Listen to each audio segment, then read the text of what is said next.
Hi hello welcome to our channel. నేను మీ సిరి. ఈరోజు మనం చెప్పుకోబోయే కథ మిసెస్ అగస్త్య పార్ట్ 133. కథలోకి వెళ్ళే ముందు వీడియోని లైక్ చేసి అలాగే హైప్ చేయడం మర్చిపోకండి ఫ్రెండ్స్. ఇక కథలోకి వెళ్ళిపోదామా? 10 మంది బాడీ గార్డ్స్ మధ్యలో ఐదారుగురు మనుషులు సోఫాలో కూర్చుని ఉన్నారు. ఆమె అడుగులు మెట్ల దాటి బయటికి పడలేదు. వాళ్ళని భయం భయంగా చూస్తూ అక్కడే నిలబడిపోయింది శ్రీద. డేవిడ్ తనని కిడ్నాప్ చేసి తీసుకొచ్చినప్పుడు ఎంత నరకం అనుభవించిందో. అసలు వీళ్ళు ఎవరో అర్థం కావడం లేదు ఆమెకి. తనని ఎందుకు తీసుకొచ్చారు? ఆమె అప్రయత్నంగా అడుగులు వెనక్కి వేసింది. సడన్గా నలుగురు బాడీ గార్డ్స్ మధ్యలో నడి వయస్కుడు హుందాగా నడుచుకుంటూ ఆ మనుషుల దగ్గరికి వస్తూ కనిపించాడు. 50 ఏళ్ల వరకు ఉంటాయేమో అతనికి. అతను వెళ్ళగానే అందరూ లేచి నిలబడ్డారు. గొంతు సవరించుకొని కూర్చోమన్నట్టు సైగ చేసి అక్కడే కూర్చున్నాడు. వాళ్ళ మాటలు వినిపించలేదు శ్రీదకి. ఆమె అక్కడి నుంచి మెల్లిగా మెట్లపైకి నడిచింది. కనీసం ఎక్కడ ల్యాండ్ ఫోన్ కూడా కనిపించలేదు. ఆమె ఫ్లోర్ అంతా తిరుగుతూనే ఉంది. హఠాత్తుగా ఎవరో వస్తున్న అడుగుల శబ్దం వినిపించడంతో గబుక్కున పక్క ఉన్న గదిలోకి పారిపోయింది శ్రీద. 2 గార్డ్స్ నడుచుకుంటూ వెళ్తున్నారు. వాళ్ళు వెళ్ళిపోయాక తను బయటకొచ్చింది. కళ్ళ వెంట నీళ్లు కారుతుంటే కళ్ళు తుడుచుకుని బయటపడే మార్గం కోసం చూస్తోంది శ్రీద. పైకి స్టెప్స్ ఉన్నాయి. ఒకవైపు లిఫ్ట్ ఉంది. తను ఉన్న గదిలోకి వెళ్ళింది. విండో ఓపెన్ చేయగానే అర్థమైంది తను 4వ ఫ్లోర్లోనో 5వ ఫ్లోర్లోనో ఉన్నట్టు. కిటికీ గ్రిల్స్ ఉన్నాయి. వెనకంతా గార్డెన్ పచ్చగా సరిగ్గా మెయింటైన్ చేస్తున్నట్టుగానే ఉంది. తను ఉన్న గదిలో ఫర్నిచర్ రాయల్ లుక్తో ఉంది. అయినా తన్నిలా భయపడి వెనక్కి వెళ్ళకూడదు. ఏదైతే అదైంది. వెళ్ళి తేల్చుకోవాలనుకుంది శ్రీద. ఆ గది తలుపు ఎవరో కొట్టినట్టు అనిపించడంతో అసలు తన్ని ఎవరు తీసుకొచ్చారా అని తెలుసుకోవడానికన్నట్టు గబుక్కున కళ్ళు మూసుకుని బెడ్ మీదకి వెళ్ళి నిద్ర నటించింది. మరో 2 నిమిషాల తర్వాత గది తలుపులు తెరుచుకున్నాయి. ఎవరో తన మంచాన్ని సమీపిస్తున్నట్టు అడుగుల శబ్దం వినిపించింది శ్రీదకి. ఆమె తల మీద చెయ్యి వేయగానే ఉలిక్కిపడి కళ్ళు తెరిచింది శ్రీద. ఆ నడి వయస్కుడు కనిపించాడు. లేచి కూర్చొని దూరం జరిగింది శ్రీద. లోపల ఉన్న భయాన్ని కప్పిపెట్టి ధైర్యాన్ని తెచ్చుకుని కోపంగా చూసింది. ఎలా ఉన్నావు తల్లి? ఆ మాటకి ఒళ్ళు మండిపోయింది శ్రీదకి. ఎవరు మీరు? నన్నెందుకు తీసుకొచ్చారు? అసలు బలవంతంగా తీసుకురావాల్సిన అవసరం ఏమిటి? అని ఆమె చాలా గట్టిగా అరిచింది. కన్నీళ్లు మాత్రం బయటికి రాకనివ్వలేదు శ్రీద. అతను నవ్వాడు. చాలా గట్టిగా అత్యంత సంతోషంగా ఉన్నట్టు నవ్వాడు.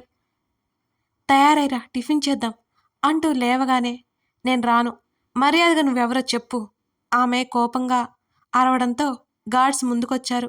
తన బాస్ని రెస్పెక్ట్ లేకుండా పిలవడంతో గన్స్ బయటికి తీశారు. శ్రీద ఏమాత్రం జంకలేదు. తనతో ఏదో పని ఉండి తీసుకొచ్చిన వాళ్ళు తనంత సులువుగా చంపేస్తారా ఏంటి? అతను తన మనసుల వైపు సీరియస్గా చూడడంతో వాళ్ళు వెనక్కి వెళ్ళిపోయారు. అతను మరోసారి నవ్వాడు. రాకపోతే ఏం జరుగుతుందో నీకు తెలీదు అని అంటూ చిటిక వేయడంతో ఒక అతను వచ్చి ఒక వీడియో చూపించాడు. అందులో అగస్త్య కనిపించగానే ఆమెకు ప్రాణం లేచి వచ్చినట్లయింది.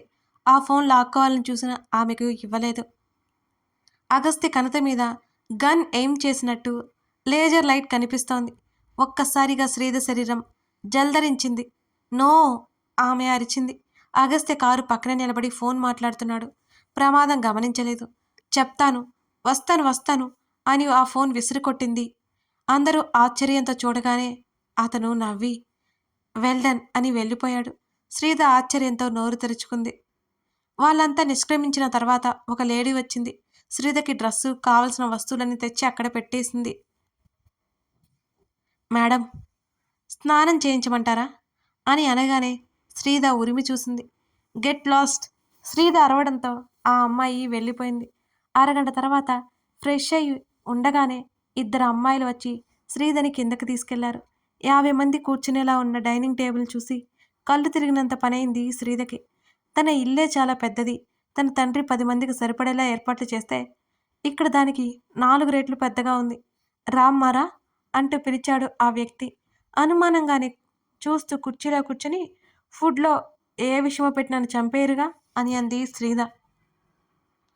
అతను ఆశ్చర్యంగా ముఖం పెట్టాడు శ్రీద మాటలకి. మరునాడు కల్లా చందన కాన్షియస్లోకి వచ్చింది. ఆనంద్ పక్కనే ఉండి అన్నీ చూసుకుంటున్నాడు. ఉదయం 10 గంటలవుతున్నా శ్రీధ కనిపించకపోవడంతో శ్రీధ ఇంటికి వెళ్ళిపోయిందా? ఆమె లోగొంతుతో అడిగింది. చందన. నైట్ వెళ్లారు, వస్తారులే, నువ్వు రెస్ట్ తీసుకో ఆమెకు చెప్పగానే చందన తలాడించింది.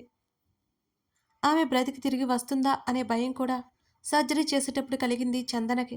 అవంతిని బాగా చూడాలనిపించింది కూడా. అగస్త్యకి కాల్ చేయలేదు ఆనంద్. ఇబ్బంది పెట్టాలి అనుకోలేదు. వాళ్ళు ఫ్రీ అయితే వాళ్ళే వస్తారులే అని ఆనంద్ ఆలోచన. అగస్త్య నుంచి కాసేపటికి ఫోన్ కాల్ వచ్చింది. అవంతిని చూడాలనిపిస్తుంటే చందన కూడా ఆ ఫోన్ కాల్ వైపు ఆతృతగా చూసింది. అంకుల్, అగస్త్య గొంతు లోతుగా వచ్చింది. చెప్పు అగస్త్య అని అన్నాడు ఆనంద్. బయట ఉన్నాను, బయటికి రండి అని అన్నాడు. శ్రీధ వచ్చిందా అని అడిగాడు ఆనంద్. లేదు అని చెప్పాడు అగస్త్య. వస్తుందా అని అడిగాడు. బయటికి రండి, మీరు మాట్లాడుకుందాం అంటున్నా అతని స్వరంలో సీరియస్నెస్ ఆనంద్కి అర్థమైంది. సరే అంటూ కాల్ కట్ చేసి చందన వైపు చూశాడు. మగత కళ్ళతో అతని వైపే చూస్తూ శ్రీధ వచ్చిందా అని లోగొంతుతో అడిగింది చందన. లేదు, నువ్వు రెస్ట్ తీసుకో అంటూ ఆమె తల నిమిరి బయటికి వెళ్ళిపోయాడు ఆనంద్. పెయిన్ కిల్లర్ మత్తు గొలుపుతుంటే కళ్ళు మూసుకుంది చందన. ఒంటరిగా నిలబడి బయటికి చూస్తున్న అగస్త్య దగ్గరికి వెళ్ళాడు ఆనంద్. ఏమైంది అగస్త్య? ఏదో అనిపించడంతో సందేహంగా అడిగాడు. ఆనంద్ వైపుకి తిరిగి తన అల్లుణ్ణి చూసి అతని బ్రుకుటి ముడిపడింది. అగస్త్య కళ్ళు ఎర్రచీరలు కమ్ముకుని ఉన్నాయి. ఏమైంది అంటూ అగస్త్య భుజం మీద చేయి వేసి మరీ అడిగాడు ఆనంద్. అతనిలో కూడా భయం మొదలైంది. శ్రీధ, అగస్త్య, చెప్పు, శ్రీధ ఎక్కడ అగస్త్య అని మళ్ళీ అడిగాడు. మరోవైపు తనే ఇల్లే చాలా పెద్దదని తండ్రి 10 మందికి సరిపోయేలా ఏర్పాట్లు చేస్తే దానికి 4 రెట్లుంది ఇక్కడ. రామ్మారా అంటూ పిలిచాడతను. అనుమానంగానే చూస్తూ కుర్చీలో కూర్చొని ఫుడ్లో ఏ విషమో పెట్టి నన్ను చంపేరుగా అని అంది శ్రీధ. అతను ఆశ్చర్యంతో ముఖం పెట్టి చూశాడు. ఏంటి తల్లి ఆ మాటలు? వారిస్తున్నట్టుగా అన్నాడు అతను. అసలు మీరెవరో ఏంటో నన్ను ఎందుకు తీసుకొచ్చారో ఇంతవరకు చెప్పట్లేదు. నా వల్ల ఏంటి మీకు ఉపయోగం? మా వారికి కానీ తండ్రికి కానీ శత్రువులు మీరు. వరుస పెట్టి ప్రశ్నలు వేసింది శ్రీధ. ముందు టిఫిన్ చేయి, ఆ తర్వాత మాట్లాడుకుందాం అని చిన్నగా నవ్వుతూ తినడం మొదలుపెట్టాడు. నవ్వు ఎలా వస్తుందండి మీకు? అక్కడ నా కూతురుంది, నిండా 3 ఏళ్ళు కూడా లేవు. నేను కనిపించకపోతే ఎంత ఏడుస్తుంది? మీకు ఆ మాత్రం మానవత్వం లేదా? అసలు నన్ను ఎందుకు తీసుకొచ్చారో చెప్పండి ముందు. ఆమె కళ్ళల్లో నీళ్లు కారిపోతుంటే గట్టిగా అడిగింది శ్రీధ. వెంటనే అతని చేతిలో ఉన్న గన్ టేబుల్ మీద పెట్టాడు.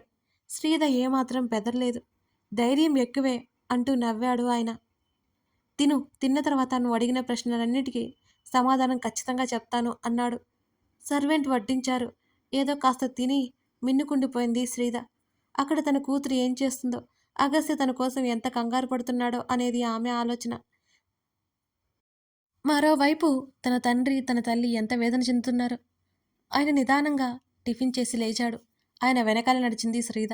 అతనొక చూపు చూడగా అతని చుట్టూ ఉన్న గార్డ్స్ అక్కడి నుంచి వెళ్ళిపోయారు. ఆ హాల్లో శ్రీధ, అతను మాత్రమే ఉన్నారు. నేను ఎవరో తెలుసా? నన్ను ఎప్పుడైనా చూసావా అని ఆయన అడిగాడు. లేదు, విసుగ్గా సమాధానం ఇచ్చింది శ్రీధ. నా పేరు మనోహర్ అని అన్నాడు ఆ వ్యక్తి.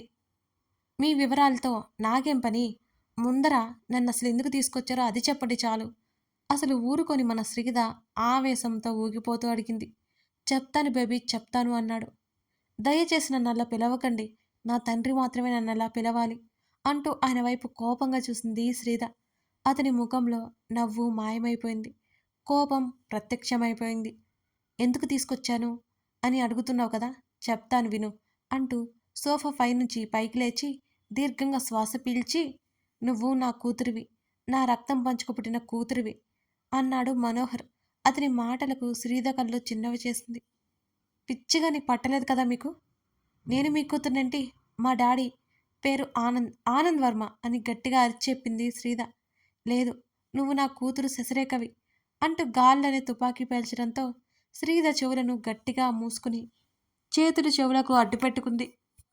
హాస్పిటల్లో అంకుల్, ఐఎమ్ సారీ అంటూ ఆనంద్ చేతులు పట్టుకున్న అగస్త్యని చూసి అతను ఒక క్షణకాలం నివ్వెరబోయాడు. వెంటనే తేరుకున్నాడు. ఏం మాట్లాడుతున్నావు? నువ్వు సారీ చెప్పడం ఏంటి అంటూ 2 చేతులతో తన అల్లుడి చేతులు పట్టుకున్నాడు ఆనంద్. నేను పక్కనే ఉండి శ్రీధర్ని తీసుకెళ్ళనివ్వకుండా ఆపలేకపోయాను అంకుల్ అంటూ గాద్గదికమైన స్వరంతో చెప్పాడు. అతని కళ్ళల్లో ఎర్ర చీరలు ఎక్కువైపోయాయి. ఏంటి, శ్రీధర్ని తీసుకెళ్లారా? ఎవరు? ఆనంద్ గుండె ఒక్కసారిగా గుబేలుమంది. అవును అంటూ జరిగింది మొత్తం చెప్పాడు ఆనంద్. ఎవరు వాడు? ఒక్కసారిగా కోపంగా అరిచాడు ఆనంద్. ఎంక్వైరీ చేస్తున్నాను, తెలియట్లేదు. వాడు పక్కాగా ప్లాన్తో వచ్చాడు. నా కూతురు విషయంలో డైవర్ట్ చేసి శ్రీధర్ని తీసుకెళ్ళిపోయాడన్నాడు. కాసేపు మతిపోయినట్టే ఉంది ఆనంద్కి. శ్రీధర్ని తీసుకెళ్లే అవసరం ఎవరికుంది అర్థం కాలేదు. నువ్వేం కంగారు పడకు, మనకు తెలియని శత్రువులు ఎవరో ఉన్నారు, కనిపెడదాం పద అంటూ ముందుకు వెళ్ళిపోతుంటే, ఇప్పుడు మీరు హాస్పిటల్లో ఉండడం అవసరం అంకుల్. నేను ఎలాగైనా తన్ని కనుక్కుంటాను. పకడ్బందీగా ఇంత ప్లాన్ చేసి మరి తనని తీసుకెళ్లారు అంటే తనకి ఏ హాని తలపెట్టరు అంటూ చెప్తుండగానే జేమ్స్ నుంచి కాల్ వచ్చింది అగస్త్యకి. చెప్పు జేమ్స్ అని అన్నాడు అగస్త్య. సార్, మేడం గారు నైట్ ఎయిర్పోర్ట్కి వెళ్ళినట్టు సీసీ ఫోటోస్ రికార్డ్ అయి ఉంది అని చెప్పాడు జేమ్స్. వాట్? అగస్త్య అరిచాడు. ఎస్ సార్, ప్రైవేట్ జెట్లో వెళ్ళినట్టు ఇన్ఫర్మేషన్. జేమ్స్ చెప్పిన మాటలకి విస్తుపోయాడు అగస్త్య. సరే, నెక్స్ట్ స్టెప్ చూడు జేమ్స్ అంటూ కాల్ కట్ చేయబోతుండగా, సార్, పాప నిద్రలేచింది, మీకోసం మేడం గారి కోసం ఏడుస్తుంది అని చెప్తున్న జేమ్స్ మాటలకి కట్ చేయడం ఆపేశాడు. నేను వస్తున్నా అంటూ కాల్ కట్ చేసి ఆనంద్ వైపు చూశాడు.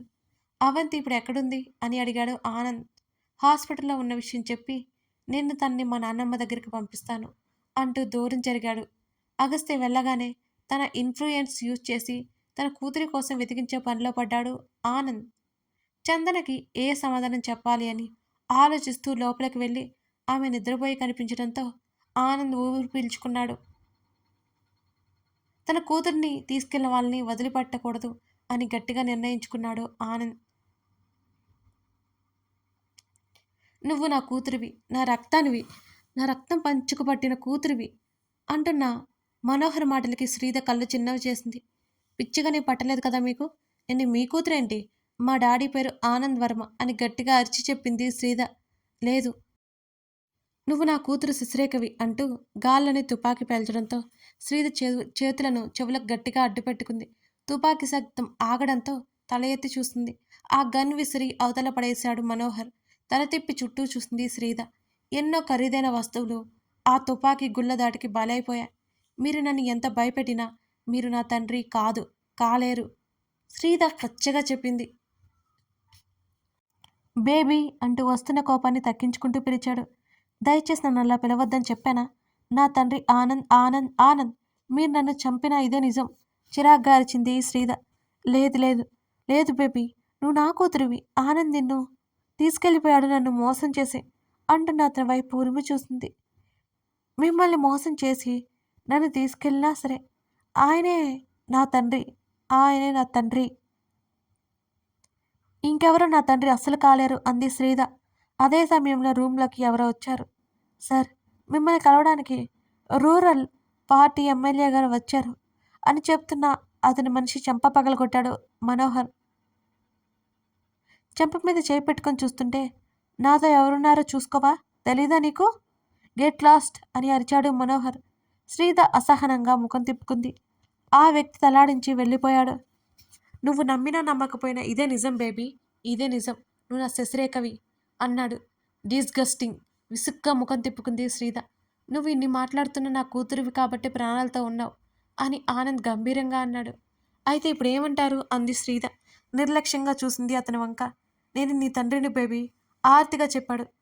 శ్రీధ అతని ముఖంలోకి కొన్ని క్షణాల పాటు అలాగే చూసింది. కథ కొనసాగుతోంది. ఈ మనోహర్ ఎవరు? శ్రీధని తన కూతురు అంటాడేంటి? ఇప్పుడు అగస్త్య ఏం చేయబోతున్నాడు? అసలు శ్రీధ ఎక్కడ ఉంది? ఇవన్నీ తెలుసుకోవాలి అంటే తర్వాత భాగం మీరు చూడాల్సిందే. మిస్ అవ్వకండి, చాలా ఇంట్రెస్టింగ్గా ఉంటుంది. అలాగే వీడియోని లైక్ చేయడం అసలు మర్చిపోకండి. Thank you for watching this video.